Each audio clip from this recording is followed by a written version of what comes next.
ధ్యానింతును, క్రీస్తు నామమందు మహిమను కీర్తింతును, స్తుతి పాటలెన్నో పాడుచు ధ్యానింతును, క్రీస్తు నామమందు మహిమను కీర్తింతును. వేవేనోళ్ళతో స్తుతినే పాడేదా, వేవేనోళ్ళతో స్తుతినే పాడేదా. యేసు నందే సత్యం, యేసు లోనే మార్గం, యేసే నా నిత్య జీవము. యేసు నందే సత్యం, యేసు లోనే మార్గం, యేసే నా నిత్య జీవము. ఆరాధింతు ఆరాధింతు యేసయ్య నామం, నన్నింట గణనామం. ఆరాధింతు ఆరాధింతు యేసయ్య నామం, నన్నింట గణనామం. ప్రభునామమెంతో ఘనమైనది, అన్ని నామముల కంటే హెచ్చైనది. ప్రభునామమెంతో ఘనమైనది, అన్ని నామముల కంటే హెచ్చైనది. ఆ నామమందే రక్షణ సోదర, ఆ నామమందే రక్షణ సోదర. యేసయ్య రక్తము చిందించెగా, యేసయ్య రక్తము చిందించెగా. యేసే నా రక్షణ, యేసే విమోచన, యేసే నా నిరీక్షణ. యేసే నా రక్షణ, యేసే విమోచన, యేసే నా నిరీక్షణ. ఆరాధింతు ఆరాధింతు యేసయ్య నామం, నన్నింట గణనామం. ఆరాధింతు ఆరాధింతు యేసయ్య నామం, నన్నింట గణనామం. అందరికీ మరణాత మరణాత మహిమ స్వరం కార్యక్రమం వీక్షిస్తున్న దేవుని పిల్లలైన మీ అందరికీ ప్రభు నామంలో శుభములు కలుగును గాక. ప్రతిరోజు ఇదే సమయంలో ఈ కార్యక్రమం వీక్షించి దైవాశీర్వాదములు పొందండి. ఇప్పుడు పాస్టర్ సామ్యూల్ సుందర్ రెడ్డి గారు దేవుని వాక్య వర్తమానం అందిస్తారు. శ్రద్ధగా ఆలకించండి. దేవునికి స్తోత్రం. అందరికీ మరణాత. దేవుడు అనుగ్రహించిన ప్రాముఖ్యమైన సమయంలో దేవుని వాక్యాన్ని ధ్యానించుకుందాము. ముందుగా పరిశుద్ధ వేద గ్రంథంలో నుండి వాక్య భాగాన్ని చదువుకుందాము. సమూయేలు మొదటి గ్రంథము 1వ అధ్యాయము 10వ వచనం. బహు దుఃఖాక్రాంతురాలై వచ్చి యెహోవా సన్నిధిని ప్రార్థన చేయుచు బహుగా ఏడ్చుచు, మహాపరిశుద్ధుడా, మహాగణుడా, మహిమగల దేవా, ప్రేమాస్వరూపి, దయగల యేసు క్రీస్తు ప్రభువా, నీ ఘనమైన నామానికి వందనాలు, స్తోత్రాలు, స్తుతులు చెల్లించుకొనుచున్నాం. శ్రేష్టమైనటువంటి సమయమును దానముగా ఇచ్చావు దేవా, నీకు వందనాలు ప్రభువా. ఇదిగో నాయన, ఈ ప్రాముఖ్యమైనటువంటి శ్రేష్టమైన సమయములో నీ మాటలు వినాలని మేమందరము ఆశపడుచు ఉన్నాము. మరి ముఖ్యంగా ప్రభువా నాయన, ఇదిగో నీ బిడ్డలు వేచి ఉన్నారు. ఈ ప్రాముఖ్యమైన సమయంలో ఏ మాట ఎవరికి అవసరమై ఉన్నదో, ఏ మాట ద్వారా ప్రభువా నీ యొక్క వాక్కును స్థిరపరచాలని, ఏ మాట ద్వారా ప్రభువా నీ బిడ్డలను ఆదరించాలని మీరు నిర్ణయించారు. ఆ మాటలను మాకు వినిపించండి. ఆ మాటల ద్వారా ప్రభువా నాయన గొప్ప ఆదరణ కలిగించండి. ఆ మాటల ద్వారా ప్రభువా గొప్ప విజయాన్ని కలిగించమని వాక్య వర్తమానమును అందించడానికి వస్తూ ఉన్న వాక్యమై ఉన్న యేసు నామములో అడుగుచున్నాము పరమ తండ్రి, ఆమెన్.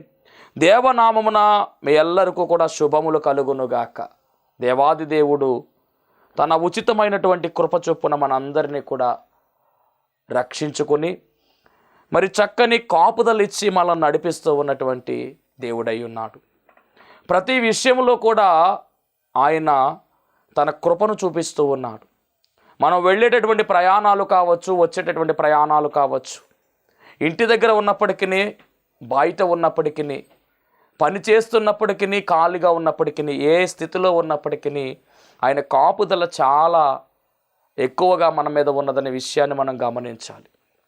ఎందుకు అంటే మనల్ని కాచే దేవుడు కునుకడు, నిద్రపోడు, చూచుచున్న దేవుడు అయి ఉన్నాడు ఆయన. మరి అలాంటి శ్రేష్టమైనటువంటి దేవుణ్ణి మనం కలిగి ఉన్నాము. నిజమైనటువంటి దేవుణ్ణి మనం కలిగి ఉన్నామనే విషయాన్ని కూడా మనము గమనించాలి. ఈరోజు చదవబడినటువంటి వాక్య భాగము చాలా ప్రాముఖ్యమైనటువంటి భాగము. ఇక్కడ 10వ వచనములో బహు దుఃఖాక్రాంతురాలై వచ్చి యెహోవా సన్నిధిని ప్రార్థన చేయుచు బహుగా ఏడ్చుచు. కన్నీటి ప్రార్థన ఎంతో ప్రాముఖ్యమైనదని మనం అనేక పర్యాయాలు విన్నాము. అవును, ఈ కన్నీటిని నాట్యముగా మార్చివేసేటటువంటి దేవుడు మనము సేవిస్తున్న దేవుడు. కన్నీటికి విలువనిచ్చే దేవుడే మనము సేవిస్తున్న దేవుడు. మనము కార్చేటటువంటి ప్రతి కన్నీటి బొట్టు కూడా ఆయన సముఖములో ఒక బుడ్డు ఉంటుంది. దానిలో ఆయన దాన్ని స్టోర్ చేస్తాడు. ఏ సమయంలో ఏ కార్యము జరగాలో ఆ సమయంలో ఆ కార్యాన్ని ఆయా రీతులుగా ఆయనే జరిగిస్తాడు. మనము కార్చే కన్నీరు ఆయన సన్నిధిలో కార్చినట్లయితే అది విలువగా మార్చబడుతుంది. చాలామంది బాధ వచ్చింది, దుఃఖం వచ్చిందని చెప్పేసి మనుషుల మీద ఆధారపడి మనుషుల దగ్గరికి వెళ్ళి కన్నీరు కార్చి ఏడుస్తూ ఉంటారు. అలా చేయమాకండి, దానివల్ల ఉపయోగం లేదు. మీ కన్నీరు ఎవరి దగ్గర కార్చాలి అంటే ఆ కన్నీటిని తొడవగలిగినటువంటి దేవుడు, ఆ కన్నీటిని నాట్యముగా మార్చే దేవుడే మనము సేవిస్తున్న దేవుడు. ఆయన దగ్గర మీ కన్నీరు కార్చాలి. ఇక్కడ ఒక కుమార్తె చాలా వేదనలో ఉంది, చాలా బాధలో ఉంది, చాలా దుఃఖములో ఉంది, చాలా ఇబ్బందిగా ఉంది. అలాంటి పరిస్థితుల్లో ఆమె చేస్తున్నటువంటి పని ఏమిటంటే దుఃఖాక్రాంతురాలుగా వచ్చి ఆయన సన్నిధిలో బహుగా ఏడ్చుతూ ప్రార్థన చేస్తుంది. ఈమె ఎవరు అంటే కనుక మనందరికీ బాగా పరిచయమైనటువంటి హన్నా. బైబిల్ గ్రంథములో గమనించాలి, పాత నిబంధన గ్రంథములో ఒక హన్నా ఉంది, అలాగే కొత్త నిబంధన గ్రంథములో కూడా మంచి పేరు ప్రఖ్యాతులు గాంచినటువంటి హన్నా కనబడుతుంది. ఆమె అన్నా ఈమె అన్నా. ఇక్కడ గమనించాలి, ఈమె ఏడుస్తున్నటువంటి ఏడ్పు, ఈమె చేస్తున్నటువంటి ప్రార్థన, ఈమెకు ఉన్నటువంటి దుఃఖము ఏమిటి అంటే ఈమెకు సంతానము లేరు. సంతానము లేని కారణంగా నన్ను తల్లిగా మార్చు ప్రభువా, నాకు సంతాన భాగ్యము దయచే ప్రభువా అని గోజాడుతున్నటువంటి కుమార్తెగా ఈ అన్న కనబడుతుంది. ఎందుకు ఇంత కష్టం వచ్చింది అని మనం గమనించినట్లయితే పరిశుద్ధ గ్రంథములో 1వ అధ్యాయం 1వ వచనములో మనం చదివినట్లయితే కనుక ఎల్కానా అనేటటువంటి ఒక వ్యక్తి ఉన్నాడు. ఈ ఎల్కానాకు భార్యగా ఎవరు ఉన్నారంటే ఈ యొక్క హన్నా కనబడుతుంది. అలాగే అతనికి 2 భార్యలు ఉన్నారు అని ఒక ఆమె పేరు పెనిన్నా అని కూడా చెప్పబడింది. వీరిలో ఒక దాని పేరు అన్నా, రెండవ దాని పేరు పెనిన్నా. పెనిన్నాకు పిల్లలు ఉన్నారు కానీ అన్నాకు పిల్లలు లేరు. మరి వీరు ఏటేటా ఎల్కానా అనేటటువంటి ఇతను, అలాగే పెనిన్నా, అన్న, వారికి ఉన్నటువంటి పిల్లలు వీరందరూ కూడా ఏటేటా ప్రతి సంవత్సరము మానకుండా క్రమము చొప్పున మరి అక్కడ షిలోహులో ఉన్నటువంటి మందిరం దగ్గరకు వెళ్ళేటటువంటి వారు, అలాగే వారి మొక్కుబళ్ళు చెల్లించుకునేటటువంటి అలవాటు వీరు కలిగి ఉన్నారు. వెళుతూ ఉన్నారు, బాగానే ఉంది. ఇక్కడ భర్త ఏం చేస్తున్నారంటే పిల్లలు లేని కారణంగా హన్నాను అమితముగా ప్రేమిస్తూ ఉంటే పెనిన్నా కోపం వస్తూ ఉంది. భర్త అంటున్నాడు కదా, అన్నా నువ్వు కంగారు పడద్దు, నువ్వు బాధపడద్దు, 10 మంది పిల్లల కంటే నేను ఎక్కువ కాదా, నీకు నా ప్రేమ సరిపోదా అని అడుగుతూ ఉన్నాడు. కానీ తల్లి అవ్వాలనేటువంటి ఆలోచన, అమ్మాని పిలిపించుకోవాలనే ఆలోచన మరి ఏ స్త్రీకి ఉండదు, అందరికీ ఉంటుంది. ఎంత బుజ్జగించినప్పటికీ, భర్త ఎంత బుజ్జగించినప్పటికీ లోపల బాధ ఉంది. మరి పెనిన్నా అనేటటువంటి ఆమె వైరు ఏం చేస్తుందంటే మాటకి చెట్టుకు నువ్వు గొడ్రాలివి అని చెప్పేసి మాటలు ఎక్కువగా మాటల ద్వారా ఆమెను బాధ పెడతా ఉంది. ఆ మాటలన్నీ కూడా తట్టుకోలేనటువంటి ఆమె మరి ఒక రోజున దేవాలయానికి వెళ్ళారు. అక్కడ వీరి మధ్య మాటల సంభాషణ ఎక్కువైపోయింది. అప్పుడు అనరాని మాటలన్నీ కూడా పెనిన్నా అంటూ ఉంటే హన్నా చాలా బాధపడతా ఉంది. ఎందుకంటే ఏ విషయంలో కూడా టార్గెట్ చేయట్లేదు, కానీ పిల్లలు పుట్టలేని కారణంగా నువ్వు గొడ్రాలు అనేటువంటి ఒక మాట ఎక్కువగా ఆమె అంటూ ఉంది. అప్పుడు ఏం చేసిందంటే అన్న ఇక ఇలా కాదని చెప్పేసి ఇక్కడ ఎంతమంది ఉన్నా వారందరినీ కూడా ప్రక్కన పెట్టి ఒంటరిగా ఆహారమును మానివేసి ఒంటరిగా మందిరములోనికి వెళ్ళింది. అక్కడ మందిరములో ఆమె ఏడవడం మొదలుపెట్టింది, ప్రార్థన చేయడం మొదలుపెట్టింది, ఎలుగెత్తి ప్రార్థన చేయడం మొదలుపెట్టింది. ఇక్కడ అన్న చేస్తున్నటువంటి ప్రార్థనకు చాలా డిఫరెంట్ ఉంది, చాలా ఆధిక్యత ఉంది. ఆమె చేస్తున్నటువంటి ప్రార్థన ఎలాంటిదంటే ఆమె దుఃఖమంతా కూడా ఆమెలోనే మింగుతూ ఉంది, ఆమె దుఃఖపడుతూ ఉంది, ప్రార్థన చేస్తూ ఉంది, కానీ పెదవులు మాత్రమే కదులుతూ ఉన్నాయి, కానీ ఆమె ప్రార్థన బయటికి రావడం లేదు. ఆమె హృదయములో ఉన్నటువంటి వేదనంతా కూడా కొమ్మరిస్తూ ఉంది, కన్నీటిని ఒలికిస్తూ ఉంది, అలాగే హృదయంలో ఉన్న వేదనంతా కూడా కొమ్మరిస్తూ ఉంది. కొమ్మరింపు ప్రార్థన ఆమె చేస్తూ ఉంది, కన్నీటి ప్రార్థన ఆమె చేస్తూ ఉంది, దేవుణ్ణి గోజాడుతూ ఉంది, దేవుణ్ణి అడుగుతూ ఉంది. ఏమనగా అంటే కనుక గమనించినట్లయితే 11వ వచనం చదువుదాము. 11వ వచనం, సమూయేలు గ్రంథం 1వ అధ్యాయం 11వ వచనము. సైన్యములకు అధిపతిగా యెహోవా, నీ సేవకురాలైన నాకు కలిగి ఉన్న శ్రమను చూచి నీ సేవకురాలైన నన్ను మరొక జ్ఞాపకము చేసుకుని నీ సేవకురాలైన నాకు మగ పిల్లను దయచేసిన ఎడలా వాని తల మీదికి క్షౌరపు కత్తి ఎన్నటికి రానియక వాడు బ్రతుకు దినములన్నిటినీ నేను వానిని యెహోవానకు నీకు అప్పగింతునని మొక్కుబడి చేసుకొనెను. ఆమె యెహోవా సన్నిధిని ప్రార్థన చేయుచుండగా ఏలి ఆమె నోరు కనిపెట్టుచుండెను. మొత్తం మీద ఒక తీర్మానం చేసుకుంది. అయ్యా, నీవు నాకు గనక మగ బిడ్డను గనక ఇచ్చినట్లయితే ఖచ్చితముగా వాడు పాలు మానివేసిన తర్వాత నీ మందిర సేవకు ఆ బిడ్డను అప్పగించేస్తానయ్యా అని మొక్కుబడి చేసుకుందండి. ఎంత గొప్ప తీర్మానం చేసుకుందో, ఎంత గొప్ప మొక్కుబడి చేసుకుందో. ఆమె ఆత్మను కుమ్మరించినట్టుగా కూడా 15వ వచనంలో రాయబడింది. నేను మనో దుఃఖము గలదాననై ఉన్నాను, నేను ద్రాక్షరసమునైనను మద్యమునైనను పానము చేయలేదు, కానీ నా ఆత్మను యెహోవా సన్నిధిని కుమ్మరించుకొనుచున్నాను. ఇది ప్రార్థన అంటే. ఎంత ప్రార్థన అంటే కనుక కన్నీటితో ప్రార్థన చేస్తూ ఉంది, మనసులో ప్రార్థన చేస్తూ ఉంది, పెదవులు మాత్రమే కదులుతూ ఉన్నాయి, ఎలుగెత్తి ప్రార్థన చేస్తూ ఉంది. ఎక్కడ అంటే స్వరము పైకి రావడం లేదు, మనస్సులోనే అనగా ఆత్మలోనే పరితాపం చెందుతూ ఉంది. ఆత్మ కుమ్మరింపు ప్రార్థన, కన్నీటి కుమ్మరింపు ప్రార్థన చేస్తూ ఉంది. ఈమెకున్నటువంటి కష్టము ఒకటే, ఇదిగో ఈమె తల్లి కావాలి, ఈమె గర్భము తెరవబడాలి, మూయబడినటువంటి గర్భము దేవుడు తెరవాలి అనేటటువంటి ఒక పట్టు కలిగి ప్రార్థన చేస్తూ ఉంది. వాక్యం ఏంటంటే దైవ జనాంగమా, ఇలాంటి ప్రార్థన, ఇలాంటి పట్టు కలిగినటువంటి ప్రార్థన నువ్వు చేస్తున్నావా? ప్రార్థన అనేటటువంటి ఒక గొప్ప అంశము మన జీవితంలో ఉండవలసినటువంటి స్థితి ఉంది. ప్రార్థన అనగా దేవునితో మనము సంభాషించడమే, ప్రార్థన అనగా దేవునికి మన విజ్ఞాపన తెలియజేయడమే, ప్రార్థన అనగా దేవునితో మాట్లాడడమే. ప్రార్థన అనే అనుభవము మనలో ఉండి తీరాలి. ఇప్పుడు ఈ తల్లి ఏమి చేస్తుందంటే కన్నీటి ప్రార్థన చేస్తూ ఉంది. అలా చేస్తూ నీవు నాకు మగబిడ్డను దయచేయాలి అని చెప్పి అడుగుతా ఉంది. అంత మాత్రమే కాదు, మొక్కుబడి చేసుకుంది. మరి దేవాది దేవుడు ఈ ప్రార్థన అంతా కూడా అంగీకరించాడు, ఈ ప్రార్థన అంతా కూడా ఆలకించాడు. ఆమె గర్భాన్ని తెరిచినట్టుగా, ఆమెను జ్ఞాపకం చేసుకున్నట్టుగా, చక్కని బిడ్డను ఆమెకు దానముగా ఇచ్చినట్టుగా పరిశుద్ధ గ్రంథమైన బైబిల్ గ్రంథంలో మనము చూస్తూ ఉన్నాము. చాలా అద్భుతమైనటువంటి విషయం ఇది. చదువుకుందాం. మొదటి సమూయేలు గ్రంథము 1వ అధ్యాయము 19వ వచనం చివరి నుంచి.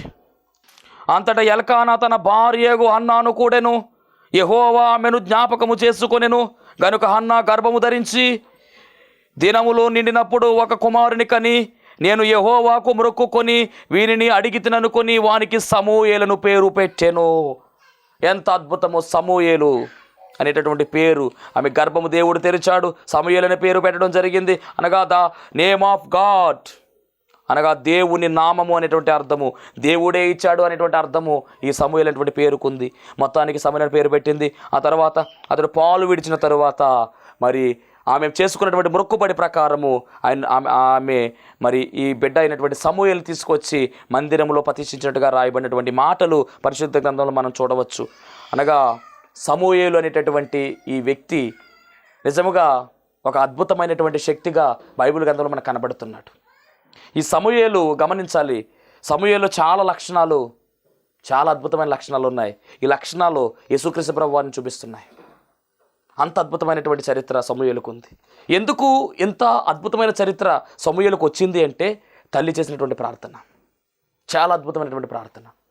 ఈరోజు నీ బిడ్డ భవిష్యత్తు మారాలి, ఈరోజు నీ బిడ్డ యొక్క పరిస్థితి మారాలి, ఉన్నతమైన స్థాయిలోనికి వెళ్ళాలి, వారు చాలా బాగుపడాలి అని నువ్వు ఆశపడుతుంటే కనుక తల్లి నీ ప్రార్థన స్థాయి పెంచు. నీ బిడ్డ కొరకు ప్రార్థన చేస్తున్నావా?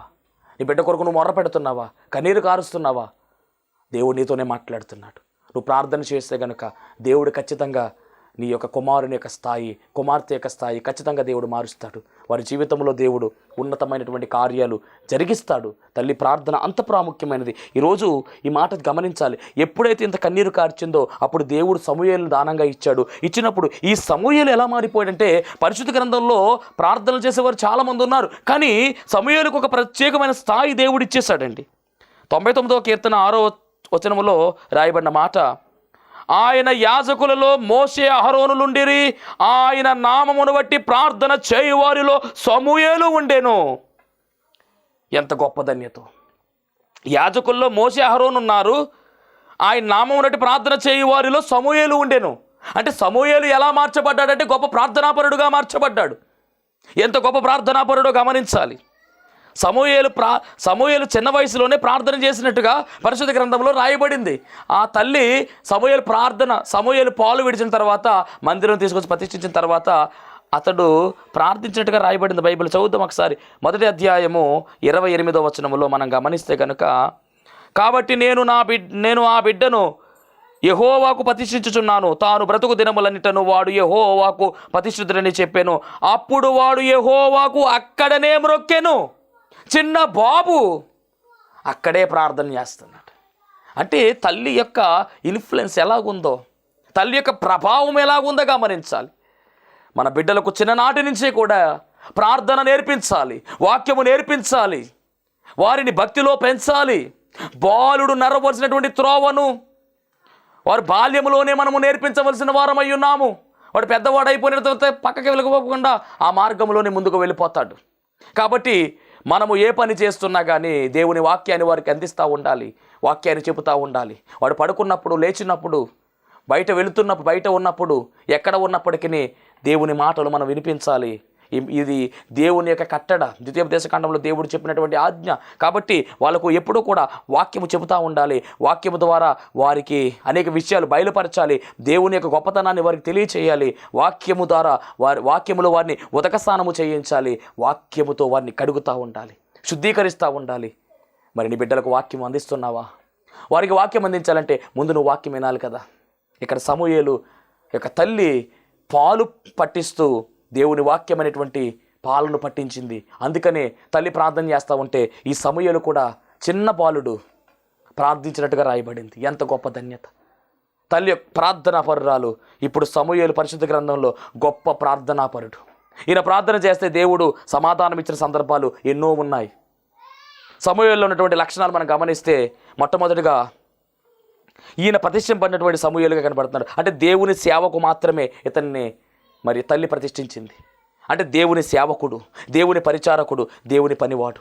మందిరములో గడిపినటువంటి మందిరములో ఉన్నటువంటి అనుభవము ఈయనలో ఉంది. అంటే మందిరములోనే చిన్ననాటి నుంచి కూడా ఈయన గడిపినట్టుగా మనం చూస్తూ ఉన్నాం. 1 సమూయేలు గ్రంథము 1వ అధ్యాయం 27వ వచనంలో మనం చూస్తే కనుక, ఈ బిడ్డను దయచేయమని యెహోవాతో నేను చేసిన మనవి ఆయన నాకు అనుగ్రహించాను అని చెప్పి ఆమె చెప్పుకుంటూ కింద ఏం చేస్తుందంటే యెహోవాకు ప్రతిష్ఠించినట్టుగా అక్కడ రాయబడింది. దేవునికి స్తోత్రం. కాబట్టి నేను ఆ బిడ్డను యెహోవాకు ప్రతిష్ఠించుచున్నాను, తాను బ్రతుకు దినములన్నిటిని వాడు యెహోవాకు ప్రతిష్ఠితుడని చెప్పాను. అంటే ప్రతిష్ఠింపడినటువంటి సమూయేలుగా కనబడుతున్నాడు.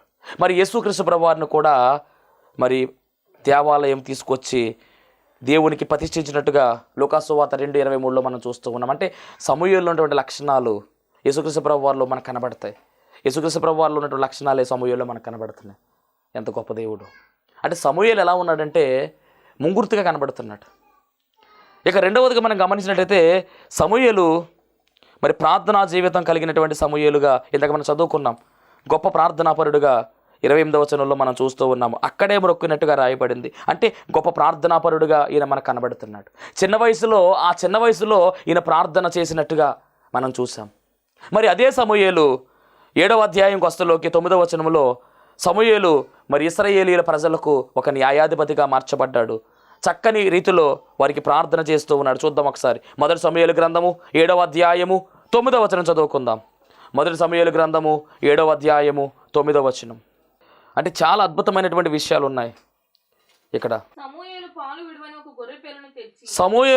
విడవని ఒక గొర్రె పిల్లను తెచ్చి యెహోవాకు సర్వాంగ బలిగా అర్పించి ఇశ్రాయేలీయుల పక్షమున యెహోవాను ప్రార్థన చేయగా యెహోవా అతని ప్రార్థన అంగీకరించెను. అంటే పెద్దవాడైపోయిన తర్వాత కూడా ప్రార్థన చేయడంలో మామూలు ప్రార్థన కాదండి, దేవుడు అంగీకరించే ప్రార్థన. తల్లి ఏ విధంగా అయితే ప్రార్థన చేస్తే దేవుడు అంగీకరించడం, అదే క్వాలిటీ ఎక్కడ మిస్ అవ్వట్లా. అంటే ఎందుకు ఈ మాట చెప్తున్నానంటే తల్లి యొక్క ప్రభావము బిడ్డ మీద ఉంది. ఉగ్గు పాలతో ప్రార్థనను పెట్టి పెంచేసింది. వాక్యం అనేటువంటి పాలను ఆమె ఎక్కించినట్టుగా మనం చూస్తూ ఉన్నాం. దేవునికి స్తోత్రం. దేవుని ఏర్పాటు ఇదంతా కూడా. మరి నీ బిడ్డకు నువ్వు ప్రార్థన నేర్పిస్తున్నావా? మరి సమూయేలు పెద్ద అయిన తర్వాత ప్రార్థన చేస్తూ ఉంటే దేవుడు ఆ ప్రార్థన అంగీకరించడంట. అలాగే మరొక సందర్భంలో రాయబడిన మాట 12:23, 1 సమూయేలు గ్రంథం 12:23. నా మట్టుకు నేను మీ నిమిత్తము ప్రార్థన చేయుట మానుట వలన యెహోవాకు విరోధముగా పాపము చేసిన వాడు నగుదును. అంటే ప్రార్థన చేయడం మానేస్తే గనక దేవునికి విరోధంగా పాపం చేసిన వాడు అవుతాడు. అంటే ప్రార్థన చెయ్యాలి, చేయకపోతే అది పాపం అయిపోతుంది అన్నట్లుగా ఈయన జీవితం కనపడుతుంది. అంటే ఎంత పెద్ద ప్రార్థనాపరుడు, గొప్ప ప్రార్థనాపరుడు. ఎందుకంటే తల్లి ద్వారా వచ్చినటువంటి ఆ వేరు, తల్లిలోంచి వచ్చినటువంటి ఆ లక్షణం. మరి నీ బిడ్డ ఎలా ఉన్నాడా? వాక్యం పెట్టినటువంటి దైవ జనాంగమా, మన పిల్లలను ఈ విధంగా మనం పెంచవలసిన వారమై ఉన్నాం. చాలా అద్భుతమైనటువంటి మరి విషయాలు ఇవన్నీ కూడా. అలాగే యేసుక్రీస్తు ప్రభువు వారు కూడా మన కొరకు విజ్ఞాపన చేస్తూ ఉన్నాడు. సమూయేలు ఏ విధంగా అయితే విజ్ఞాపన చేస్తూ ఉన్నాడు, అలాగే యేసుక్రీస్తు ప్రభువు వారు కూడా రోమాపత్రికలో మనం గమనించినట్లయితే రోమాపత్రిక 8వ అధ్యాయము 34వ వచనాన్ని మనము చూస్తే, శిక్ష విధించువాడెవడు? చనిపోయిన యేసు క్రీస్తే. అంతేకాదు, మృతుల్లో నుండి లేచిన వాడును, దేవుని కుడిపార్శ్వమున ఉన్నవాడును, మన కొరకు విజ్ఞాపనము చేయువాడును ఆయనే. ఇక్కడ సమూయేలు ఇశ్రాయేలు ప్రజల నిమిత్తము ఏ విధంగా విజ్ఞాపన చేస్తూ ఉన్నాడు, అలాగే యేసుక్రీస్తు ప్రభువారు సర్వమానవాళి నిమిత్తము కూడా విజ్ఞాపన చేస్తూ ఉన్నాడు. తండ్రి కుడి పార్శ్వమున ఆయన ఆసీనుడై ప్రార్థన చేస్తున్నట్టుగా మనందరి కొరకు ఒక గొప్ప విజ్ఞాపనకర్తగా ఆయన ఉన్నాడు. ఈ విషయాన్ని గమనించాలి. ఈరోజు నువ్వు విజ్ఞాపన చేస్తున్నావా? మన కొరకు మనం ఎప్పుడు ప్రార్థన చేయడం కాదు, కానీ ఇతరుల కొరకు మనం విజ్ఞాపన చేయాలి. యేసుక్రీస్తు ప్రభువు చెప్పిన మాట అదే, నిన్ను వాళ్ళని పొరుగు వారిని ప్రేమించు. అంత మాత్రమే కాదు, వారి కొరకు మనం ప్రార్థించాలి. శత్రువుల కొరకు కూడా మనం ప్రార్థన చేయాలి. వారి క్షేమాన్ని మనం కోరుకోవాలి, వారి అభివృద్ధిని మనం కోరుకోవాలి. వారిని దీవించే వారముగా ఉండాలి తప్ప వారిని శపించే వారముగా మనం ఉండకూడదు. శాపవచనాలు మన నోట ఉండడానికి వీలు లేదు. మనం వారిని అందరినీ కూడా ఆశీర్వదించి పంపించాలి. అది దేవుడు మనకిచ్చినటువంటి గొప్ప ధన్యత.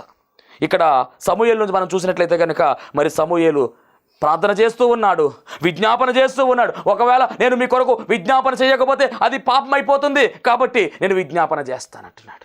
యేసుక్రీస్తు ప్రభువు వారు కూడా విజ్ఞాపనకర్తగా మనకు కనబడుతున్నాడు. ఎంత గొప్ప దేవుడు. అలాగే మరి సమూయేలులో ఉన్నటువంటి 3వ లక్షణము, పరిచర్య చేస్తున్నటువంటి సమూయేలు. అద్భుతమైనటువంటి పరిచర్య, మామూలు పరిచర్య కాదు. ఎందుకంటే అక్కడ చిన్నతనంలోనే మందిరంలో అప్పచెప్పినప్పుడు అక్కడ దైవ సేవకుడు ఉన్నాడు, యాజకుడు. అతను ఎవరంటే కనుక ఏలి అనేటటువంటి యాజకుడు ఉన్నాడు. ఆయన సముఖములో ఈయన పరిచర్య చేస్తున్నట్టుగా మనం చూస్తూ ఉన్నాం. 1 సమూయేలు గ్రంథము 3వ అధ్యాయము 10వ వచనం. 1 సమూయేలు గ్రంథం 3వ అధ్యాయం 10వ వచనము. తరువాత యెహోవా ప్రత్యక్షమై నిలిచి ఆ రీతిగా సమూయేలు సమూయేలు అని పిలువగా, సమూయేలు నీ దాసుడు ఆలకించుచున్నాడు, ఆజ్ఞ ఇమ్మనెను. అనగా అక్కడ కనబడుతున్నటువంటి మాట మరి దాసుడుగా కనబడుతూ ఉన్నాడు, పరిచర్య చేస్తున్నట్టుగా మనం గమనించాలి. 2:11 ఈ మాట మనం చూడవచ్చు. తరువాత ఎల్కానా రామాలోని తన ఇంటికి వెళ్ళిపోయాను. అయితే ఆ బాలుడు యాజకుడైన ఏలి ఎదుట యెహోవాకు పరిచర్య చేయుచుండెను. అనగా పరిచర్య చేస్తూ ఉన్నాడు, దేవునికి పరిచర్య చేసేవాడుగా కనబడుతూ ఉన్నాడు. ఏలి ఉన్నాడు అక్కడ. ఏలి తర్వాత ఈయన పరిచర్య చేసినట్టుగా ఉన్నాడు. అలాగే యేసుక్రీస్తు ప్రభువు వారు కూడా ఎలా ఉన్నారంటే, పరిచర్య చేయడానికి ఆయన వచ్చాడు, పరిచారము చేయడానికి ఆయన వచ్చినట్టుగా. చేయించుకోవడానికి ఆయన రాలేదు, చేయడానికే వచ్చాడు. ప్రార్థనాపరుడుగా కనబడుతున్నాడు, విజ్ఞాపన చేసేవాడుగా కనబడుతున్నాడు, ప్రతిష్టపడినవాడుగా కనబడుతూ ఉన్నాడు, అలాగే పరిచర్య చేసేవాడుగా కనబడుతూ ఉన్నాడు. మరి నీవేమేం చేస్తున్నావు? పరిచర్య చేస్తున్నావా లేదా పరిచర్య చేయించుకుంటున్నావా? ఇక 3వదిగా మనం గమనించినట్లయితే కనుక, చిన్నతనములోనే దేవుని స్వరాన్ని విన్నవాడుగా కనబడుతూ ఉన్నాడు. ఆ కాలములో దేవుని మాట కరువైపోయినటువంటి ఆ కాలములో ఈ యొక్క సమూయేలు అనేటువంటి ఈ బాలుడు దేవుని స్వరాన్ని విన్నట్టుగా, ఇశ్రాయేలీయులకు జరగబోతున్నటువంటి విషయాన్ని దేవుడు బయలుపరిస్తే ఆ మాటలన్నిటినీ కూడా వారికి వివరించినట్టుగా, ఏలీ కుటుంబంలో జరగబోతున్నటువంటి కార్యాన్ని ముందుగానే దేవుడు సమూయేలుకు బయలుపరచగా ఆ మాటలన్నీ కూడా వినిపించినట్టుగా మనం చూస్తూ ఉన్నాము. అంటే దేవుని స్వరాన్ని వినే అనుభవము. నా గొర్రెలు నా స్వరం వింటాయని దేవుని వాక్యము సెలవిస్తూ ఉంది. మనము ఆయన వారమై ఉన్నాము, ఆయన మేపే గొర్రెలమై ఉన్నాము. మరి ఆయన వారమై ఉన్నప్పుడు ఆయన స్వరాన్ని మనము వినవలసిన వారమై ఉన్నాము, ఆయన మాటలు మనము గ్రహించుకోవలసిన వారమై ఉన్నాము, ఆయన చిత్తాన్ని మనము జరిగించవలసిన వారమై ఉన్నాము. ఎవరైతే ఆయన స్వరాన్ని వింటారో, ఎవరైతే ఆయన మాటలు గ్రహించుకుంటారో, ఎవరైతే ఆయన చిత్తాన్ని చేస్తారో వారు ఖచ్చితంగా వర్ధిల్లుదురని దేవుని వాక్యము సెలవిస్తూ ఉంది. మరి వింటున్నావా ఆయన మాటలు? వింటున్నావా ఆయన స్వరాన్ని వినే అనుభవం నీకుందా? చిన్నవాడుగా ఉన్నాడు, బాలుడుగా ఉన్నాడు, అయినప్పటికీ దేవుడు ఈ బాలుడైనటువంటి సమూయేలుతో మాట్లాడినటువంటి మాటలు ఉన్నాయి. సమూయేలు గ్రంథం 3వ అధ్యాయం 10-11 వచనాలు మనం గమనిస్తే, దేవుని స్వరాన్ని చిన్నతనములోనే విన్నాడు. ఎంత గొప్ప ఆధిక్యత! ఎందుకు ఇంత ఆధిక్యత వచ్చిందంటే ఒకటే కారణము, తల్లి ప్రార్థన, తల్లి పెంచినటువంటి ఆ పెంపకం విధానము చాలా అద్భుతముగా ఆమె తీర్చిదిద్దినట్టుగా మనం చూస్తూ ఉన్నాం. ఈ సమూయేలు ఒక ప్రవక్తగా మార్చబడ్డాడు. ఈ సమూయేలు ఒక ప్రవక్తగా పిలువబడ్డాడు. యేసుక్రీస్తు ప్రభువారు కూడా ప్రవక్తగా పిలువబడ్డారు. ఈ సమూయేలు న్యాయాధిపతిగా పిలువబడ్డాడు. గొప్ప న్యాయాధిపతిగా బైబిల్ గ్రంథములో సమూయేలు తాను బ్రతికిన దినములన్నీ ఇశ్రాయేలీయులకు న్యాయాధిపతిగా ఉండెను అని రాయబడింది మాట. న్యాయం తీర్చేవాడు. బేతేలులోను, గిల్గాల్లోను, మిస్పాలో, రామాలో ఆ చోట్లన్నిటిలో కూడా చక్కని న్యాయాధిపతిగా ఈయన పిలువబడ్డాడు. ఇశ్రాయేలీయులకు చివరి న్యాయాధిపతి, 14వ న్యాయాధిపతిగా ఈ న్యాయాధిపతి ఈయన కనబడుతున్నాడు. ఈయన తర్వాత ఇక ఎవరు కూడా న్యాయాధిపతులు లేరు. అంత మాత్రమే కాదండి, ఒక ప్రవక్తగా, న్యాయాధిపతిగా, ఒక యాజకుడుగా. అంత మాత్రమే కాదు, ఇతరులో ఉన్న మరొక క్వాలిటీ, రాజులను అభిషేకించినటువంటి చరిత్ర ఈ సమూయేలుకు ఉంది. దావీదును అభిషేకించింది ఈయనే, సౌలును అభిషేకించింది ఈయనే. ఇంత చరిత్ర, ఇంత దీవెన ఎందుకు వచ్చింది అంటే తల్లి చేసినటువంటి ప్రార్థన సాధించుకుంది. దేవుడిచ్చినటువంటి బహుమానము సమూయేలు. ఈ సమూయేలు వలె మన బిడ్డలు ఉండాలి. ఈ సమూయేలు వలె మన బిడ్డలు ముందుకు సాగాలి. అట్టి ధన్యత దేవదేవుడు మనందరికీ అనుగ్రహించునుగాక. ఆమేన్. మౌనోత్తరానికి వందనాలు, స్తోత్రాలు. ప్రాముఖ్యమైన సమయంలో సమూయేలు గురించినటువంటి చరిత్ర మీరు మాతో మాట్లాడి ఉన్నారు. అవును, సమూయేలు ఏ విధముగా అయితే జీవించాడో అట్టి జీవన విధానములో మేమందరం కూడా సాగిపోవడానికి, నాయనా మరి ఆ జీవన విధానము రావడానికి తల్లి చేసిన ప్రార్థనే కారణం అంటున్నావు. అట్టి ప్రార్థనా జీవితం నీ బిడ్డలందరికీ దయచేయమని, వారి జీవితాల్లో ఉన్న కష్టాలు, బాధలు, బలహీనతలు, ఇబ్బందులు, ఇరుకులు అన్ని తొలగించి శాంతి సమాధాన బిడ్డలకు దయచేసి నడిపించి మహిమ మీరు పొందుకోమని త్వరగా రానైన యేసుక్రీస్తు వారి నామములో అడిగి వేడుకొనుచున్నాం పరమ తండ్రి. ఆమేన్. అందరికీ వందనాలు. దేవునికి స్తోత్రం. అందరికీ వందనమన్నా తెలియజేస్తున్నాను. మరణాత మహిమస్వరం అనే ఆధ్యాత్మిక కార్యక్రమాన్ని వీక్షిస్తున్న మీ అందరికీ కూడా మరొక పర్యాయము ప్రభు పేర వందనమన్నా తెలియజేస్తూ ఉన్నాను. మరి ఈ కార్యక్రమము ఎంతో ఆశీర్వాదంగా ఉందని, ఈ కార్యక్రమం ద్వారా ఎన్నో మేలు పొందుకున్నామని మరి మీరు అందరూ కూడా ఫోన్ కాల్ చేస్తూ ఉన్నారు. చాలా సంతోషము. ఎన్నో అద్భుత ఆశ్చర్యకార్యాలు దేవాదేవుడు ఈ కార్యక్రమం ద్వారా జరిగిస్తూ ఉన్నారు. దేవుని నామమునికి మహిమ కలుగునుగాక. మరి మీరు చూస్తున్నటువంటి ఈ యొక్క షెడ్ గురించి గతంలో మీకు చెప్పడం జరిగింది. యజమానుడు మరి దీన్ని బేరం పెట్టారని చెప్పేసి, దీన్ని తీసుకుంటే ఇక్కడ ఆరాధన జరుగుతుంది, లేకపోతే మనం బయటికి వెళ్ళాలనేటువంటి పరిస్థితిని మీకు చెప్పినందుకు చాలామంది మరి సహకరించారు. కొంతమంది మరి అమౌంట్ పంపించడం జరిగింది, అలాగే ప్రార్థన చేయడం జరిగింది. దేవుని మహాకృపను బట్టి పంపించినటువంటి కొంత అమౌంట్ మరి యజమానుడికి కట్టడం జరిగింది. ఇంకా చాలా అమౌంట్ మనము వారికి ఇవ్వాల్సి ఉంది. కనుక మరి ఈ కార్యక్రమాన్ని వీక్షిస్తున్నటువంటి మీకు ఎవరికైనా కనుక ప్రేరేపణ కలిగినట్లయితే కనుక మరి మీ వంతు సహకారాన్ని అందించండి. ఈ దేని సేవకునికి మీ యొక్క సహకారం అందించి ఈ సేవను మరి ముందుకు వెళ్ళేలాగా సహకరించవలసిందిగా ప్రభు పేరు తెలియజేస్తూ ఉన్నాను. మీకు ఎవరికైనా కనుక మరి ప్రేరేపణ కలిగినట్లయితే కనుక స్క్రీన్ మీద కనపడుతున్నటువంటి ఆ నెంబర్కి ఫోన్పే చేయండి, లేదా ఫోన్ చేసినట్లయితే కనుక నేనే స్వయంగా మాట్లాడతాను. మీ సహకారాన్ని అందించండి. ప్రభు పనిలో మీరు కూడా పాలి భాగస్తులు కావాల్సిందిగా ప్రభు పేరు తెలియజేస్తున్నాను. అందరికీ మరణాత.